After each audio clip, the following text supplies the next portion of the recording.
Hi, this is Padma. Welcome to my channel. ఈరోజు మనం వినబోయే కథ కిషోర్ సేమెళ్ళ రచించిన గోస్టల్. ఒక భయానకం కథ విందామండి. అనుకున్నట్టుగానే సాయి, కిషోర్ ఇద్దరు కలిసి ఎప్పటి నుంచో స్టూడెంట్స్ని భయపెడుతున్న ఆ హాస్టల్ మిస్టరీని ఛేదించడానికి అక్కడికి చేరుకున్నారు. రాత్రి 11 అయింది. చుట్టుపక్కల అందరూ పడుకొని ఉన్నారు. ఇదే సరైన సమయం లోపలికి వెళ్ళడానికి అని సాయి అన్నాడు. వెంటనే కిషోర్ తన బ్యాగ్లోంచి కెమెరాని తీస్తూ, ఇక్కడ ఆ మిస్టరీ ఏంటో తెలుసుకుని దాన్ని ఈ కెమెరాలో క్యాప్చర్ చేసి సోషల్ మీడియాలో వైరల్ చేయాలి అని చెప్పాడు. సాయి దానికి ఆలోచిస్తూ, ముందు అది వైరల్ అవ్వాలి అంటే మనం ప్రాణాలతో బయటకు వెళ్ళాలి.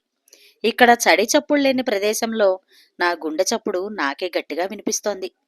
భయపడుతూ కూర్చుంటే పొద్దున అయ్యే వరకు మనం లోపలికి వెళ్ళలేం. త్వరగా పని పూర్తి చేసుకుని వచ్చేద్దాం అని కిషోర్ తొందర పెట్టాడు. కిషోర్ కెమెరా ఆన్ చేశాడు. సాయి నెమ్మదిగా గేట్ ఓపెన్ చేశాడు. ఆ గేటు అలజడి వినడానికి చాలా భయంకరంగా అనిపించింది. అయినా సరే, చాలా రోజులుగా తెరవని గేటు గనక అలా అలజడి చేయడం సహజమే అంటూ కిషోర్ అనేసరికి, సాయి, ఈరోజు ఎందుకో ఇంటికి తిరిగి వెళ్తాము అని నమ్మకం లేదు. వీడు ప్రతిదానికి ఏదో ఒక కారణం చెప్తూనే ఉంటాడు అని కిషోర్ను ఉద్దేశించి, దేవుడా, నన్ను నువ్వే కాపాడాలి అని తనలో తానే అనుకున్నాడు. సరే, ఎలానో ధైర్యం చేసి ఒక అడుగు వేశాం. విషయం ఏంటో తెలుసుకునే వెళ్దాం అని ఇద్దరు లోపలికి మెల్లగా ఒక్కొక్క అడుగు వేస్తూ కదిలారు. ఎదురుగా ఒక పిల్లర్, దాని వెనక ఎవరో ఉన్నట్టు అనిపించింది. వెంటనే కిషోర్ అటువైపు లైట్ వేయి, అక్కడ ఎవరో ఉన్నారు అని సాయిని హెచ్చరించాడు. సాయి ఉలిక్కిపడి లైట్ వేసి చూస్తే అక్కడ ఎవరూ లేరు. ఇదేం అర్థం కావట్లేదే అంటూ కిషోర్ మనసులో కొడుక్కున్నాడు. అక్కడి నుంచి కుడివైపుగా మెట్లను అనుసరిస్తూ ఇద్దరూ ముందుకు సాగారు. మెల్లగా నడుస్తూ, అస్సలు అలికిడి చేయకుండా, పెదవి విప్పకుండా లోపల భయంతో చెమటలు పట్టేశాయి. బయట భయంతో కాళ్ళు వణికిపోతున్నాయి. అయినా సరే ఎటూ చూడకుండా మొదటి అంతస్తుకి చేరుకున్నారు. ఇంతలో అక్కడ విడిచిపెట్టిన టాప్ ఒకటి కనిపించింది. అది చూసిన కిషోర్ వెళ్ళి ఆ టాపుని కట్టిరమ్మని సాయికి చెప్పాడు. దానికి సాయి, ఎవరూ లేని ఈ హాస్టల్లో ఈ ట్యాప్ను ఎవరు విడిచిపెట్టి వెళ్లారు? నాకు చాలా భయం వేస్తోంది. నేను ఆ ట్యాప్ ముట్టుకుని దెయ్యం వచ్చి నేను నీళ్లు తాగుతూ ఉంటే నా ట్యాప్నే ఆపుతారా అని నన్ను చంపేస్తే? వామ్మో, నేను వెళ్ళను అని భయపడతాడు. దానికి కిషోరు, సరే, ఈ కెమెరా పట్టుకో, నేనే ఆపుతా అని ట్యాప్ దగ్గరికి వెళ్తాడు. ట్యాప్ని ఆపుదామని కిషోరు చెయ్యి ట్యాప్ పైన వేస్తూ ఉంటాడు. ఇంతలో సాయి కివ్వని ఒక్కసారిగా అరుస్తాడు. ఉలిక్కిపడిన కిషోర్, మళ్ళీ ఏమైందిరా అంటూ సాయిని అడుగుతాడు. దానికి సాయి వెకిలి నవ్వు నవ్వుతూ, ఏహే, ఏం లేదు, ఊరికే అంటూ ఒక పక్క భయంతోనూ మరో పక్క అమాయకత్వంతో ఒక రకంగా నవ్వుతాడు. నీ భయంతో నన్ను భయపెట్టకు అని ట్యాప్ కట్టేస్తాడు కిషోర్. అలా 4 అడుగులు వేసి వెళ్లేసరికి ట్యాప్ వాటర్ శబ్దం మళ్ళీ వినిపిస్తుంది. ఇద్దరి కాళ్ళు గజగజా వణికిపోతాయి. నువ్వు వెళ్ళు అంటే నువ్వు వెళ్ళు అని ఇద్దరు భయపడుతూ, సరే, చేతులు పట్టుకుని వెళదాం పదా అని అడుగులో అడుగు వేస్తూ నెమ్మదిగా ట్యాప్ దగ్గరికి చేరుకొని అటు ఇటు ఎవరైనా ఉన్నారా అని చూసుకొని ట్యాప్ కట్టేసి పై అంతస్తు మీదకి ఎవరో తరుముతున్నట్టు ఉరికారు.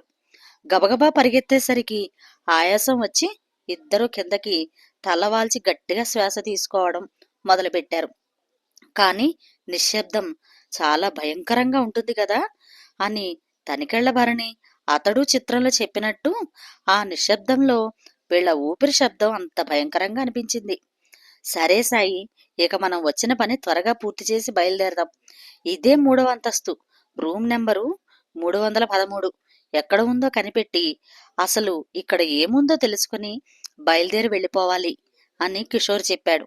పద మరి, ఆలస్యం చేస్తే మనకే ప్రమాదం. త్వరగా ఆ గదిని వెతికి మనకు కావలసిన ఫుటేజ్ తీసుకుని పారిపోదాం అని సాయి చెప్పగా కిషోర్ కెమెరా లైట్ ఆన్ చేసి ముందుకు సాగాడు. ఇరువైపులా గోడలు, వాటి మధ్యలో గదులు. నాకు తెలిసి మనకి కావలసిన గది మధ్యలో ఉండొచ్చు, పద అంటూ కిషోర్ సాయిని ముందుకు పంపాడు. ఇంతలో గాలి గట్టిగా వీయడం మొదలుపెట్టింది. విచిత్రమైన అలజడులు వినిపిస్తున్నాయి. వాళ్లతో పాటే వేరే ఎవరో నడుస్తున్నట్టు అనిపిస్తుంది. ఇంతలో కెమెరా లైటు హఠాత్తుగా ఆగిపోయింది. సాయికి భయం వేసి కేకలు వేయడం మొదలుపెట్టాడు. ఆగు, భయపడకు, లైట్ ఆన్ చేస్తున్నా, కంగారు పడకు అంటున్న సాయి వినడం లేదు. ఒకటే అరుపులు, గోడలు బద్దలయ్యేలా, చెవులు చిల్లులు పడిపోయేలా. ఇక లాభం లేదని కిషోర్ వెంటనే సెల్ ఫోన్లో టార్చ్ ఆన్ చేశాడు. ఈ టైంలో ఇది కూడా ఆన్ అవ్వట్లేదే, ఇక ఇదే ఆఖరి రోజు నా జీవితంలో అంటూ, దేవుడా మమ్మల్ని కాపాడవయ్యా అని అన్న వెంటనే కెమెరా లైట్ ఆన్ అయింది. దేవుడా నువ్వున్నావు, నాకు తెలుసు నువ్వున్నావు, థ్యాంక్స్ అని సాయి దేవుడికి చెప్పి కిషోర్ వైపు తిరిగాడు.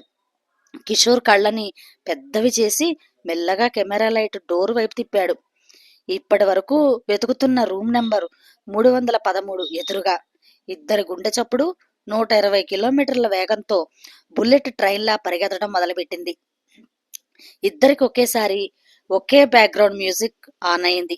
ఇద్దరు ఒకరి ముఖాలు ఒకరు చూసుకుంటూ, నీకు అదే బ్యాక్గ్రౌండ్ మ్యూజిక్ వస్తోందా, నాకు అదే వినిపిస్తుంది అనుకున్నారు. సరే, ఇక ఆలస్యం చేయడం ఎందుకు, వచ్చింది ఈ రూమ్ గురించే కదా, తెరిచి ఇందులో ఏముందో అందరికీ చూపించే సమయం వచ్చింది అని కిషోర్ చాలా విశ్వాసంతో సాయికి చెప్పాడు. ఈ గదికి తాళం వేసి ఉంది, దీన్ని తెరిచేదెలా అని సాయి అడగ్గా, బద్దలు కొట్టడమే అని కిషోర్ చెప్పాడు.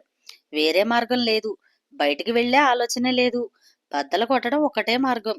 ఇప్పటి వరకు అన్ని అడ్డంకులు దాటుకుని భయాన్ని జయించి ఎంత నమ్మకంతో ఇంత దూరం వచ్చామో మర్చిపోకు సాయి. వెళ్తే విషయం ఏంటో తెలుసుకుని వెళ్ళాలి. నేను బద్దలు కొడతా, నువ్వు కెమెరా పట్టుకో అని కిషోర్ సాయిలో ధైర్యం నింపి తాళాన్ని బద్దలు కొట్టడం మొదలుపెట్టాడు. కెమెరా పట్టుకున్న సాయి చేతులు వణుకుతున్నాయి.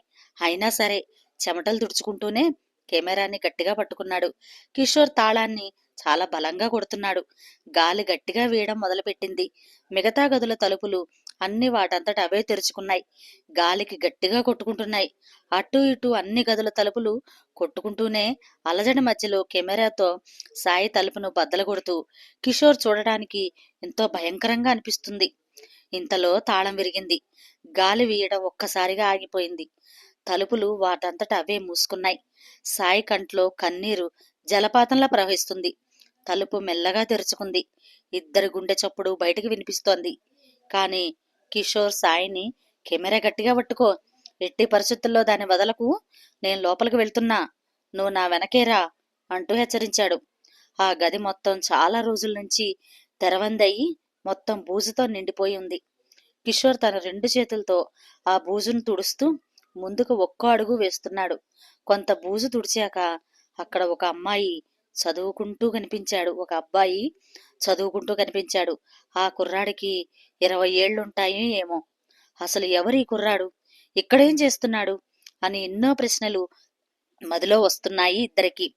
ఇంతలో ఆ కుర్రాడు కళ్ళు పైకి లేపి, దయచేసి మా ఇంట్లో చెప్పకండి, నేను కాలేజీకి రాలేకపోయా ఈరోజు, కానీ అంతా చదువుతున్నా, ఎగ్జామ్ బాగా రాస్తా, దయచేసి మా ఇంట్లో చెప్పకండి, మా నాన్న చంపేస్తాడు అని భయపడుతూ వీళ్ళని బ్రతిమాలుతున్నాడు. ఇద్దరికి ఏం అర్థం కావట్లేదు. ఇంతలో ఆ కుర్రాడు, మీరు చెప్పేస్తారు, మీరు మంచోళ్ళు కాదు, అందుకే నేను మిమ్మల్ని ఇక్కడి నుంచి వెళ్ళనివ్వను, నాతో ఉంచేస్తా అని అనగానే సాయి భయంతో కెమెరా పడేస్తాడు. వెంటనే తలుపులు వాటంతట అవే మూసుకుంటాయి. లోపల అరుపులతో కాసేపు ఆ గది మూసుకుంటుంది. ఆ గదిలోంచి రక్తం అలా పరిచిన చాపలా బయటకు వచ్చింది. లోపల అరుపులు ఆగిపోయాయి. నిశ్శబ్దం అలుముకుంది.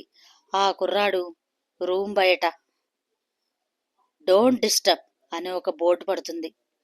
ఎలా ఉంది మిత్రులు, నచ్చిందా? నచ్చితే లైక్ చేసి, షేర్ చేసి, కామెంట్ చేయండి. మరొక మంచి కథలో మళ్ళీ కలుస్తాను. థ్యాంక్ యూ, నమస్తే.